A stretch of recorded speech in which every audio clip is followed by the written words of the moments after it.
Welcome to your Key Discovery Point. I am Brett Burney from Nextpoint, joined by Doug Austin of eDiscovery Today.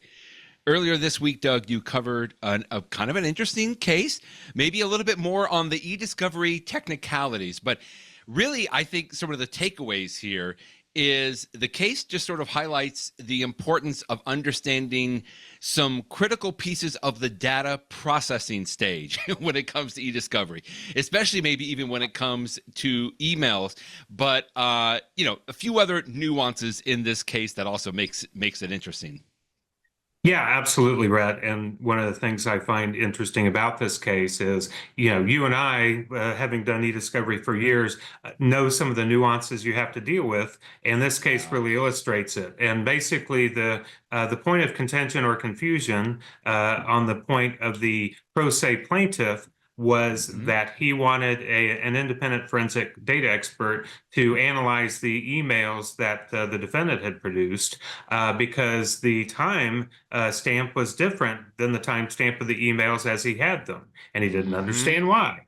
And so the court asked the defendant to explain that, and they explained that their processing puts all the emails in a standard time zone format, or actually not even time zone. Basically, it's what's known as coordinated universal time, or UTC.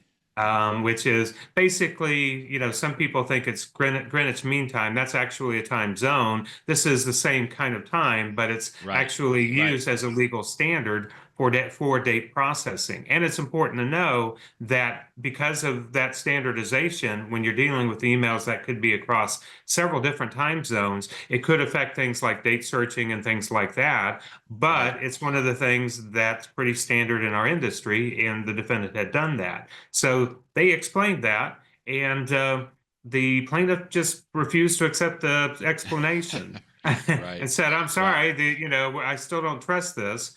So ultimately, the court refused his request, his motion for independent forensic examiner to be appointed, basically saying there was no basis for it.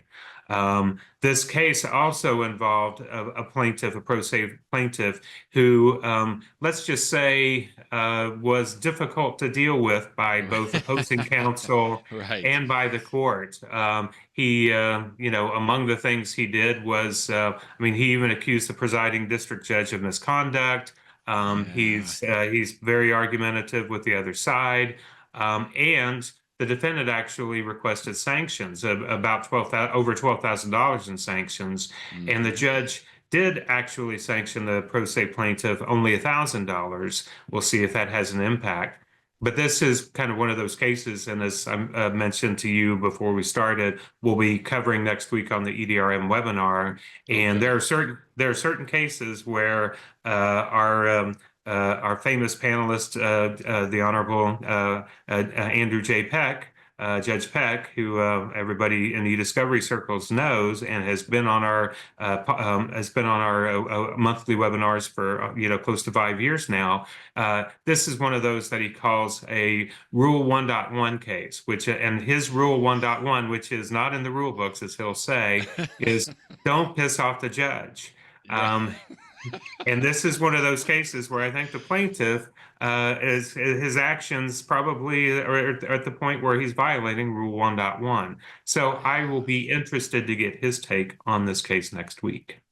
You always do a great job of linking to the case in eDiscovery Assistant, which we are good friends of eDiscovery Assistant, Kelly Twigger, and all of her folks that run a very excellent subscription site there. But sometimes I kind of hate to see this. You've mentioned it's the pro se plaintiff, but meaning that he wasn't represented. Although if you read the opinion here in eDiscovery Assistant, the judge is tried to be very, very kind and even give him a little bit of leeway here, and apparently had appointed some pro bono attorneys to help him, and he had either refused them or gotten into some disagreements with them, and they had to leave. And that's what I mean, sort of in the sense I say sad, but it's unfortunate, I guess, in that sense, because really when it comes down to some of this, especially when you're doing some pretty sophisticated arguments or looking through some tasks when it comes to some of this e-discovery, you really do need some professional help, I think, in some of these aspects. And even to your point here, where they were talking about, I can understand where somebody gets an email and in here they even are specific, like the email was received at 6:09. Or it was sent at 6:09, but he received it at 10:09 instead. Mm-hmm. And it's just sort of that failure of that standardization of the time processing, right? And again, as you mentioned, Doug, a lot of us know this on there, because of time zones, that there's been some cases to where an email looks like it's received before it was even sent if you process everything in different time zones. And so the way that we get around that in the e-discovery world is we just process it on this universal, it's coordinated universal time, but the acronym is UTC. Yeah. It's kind of switched around a little bit, but there's some interesting history on why that is so.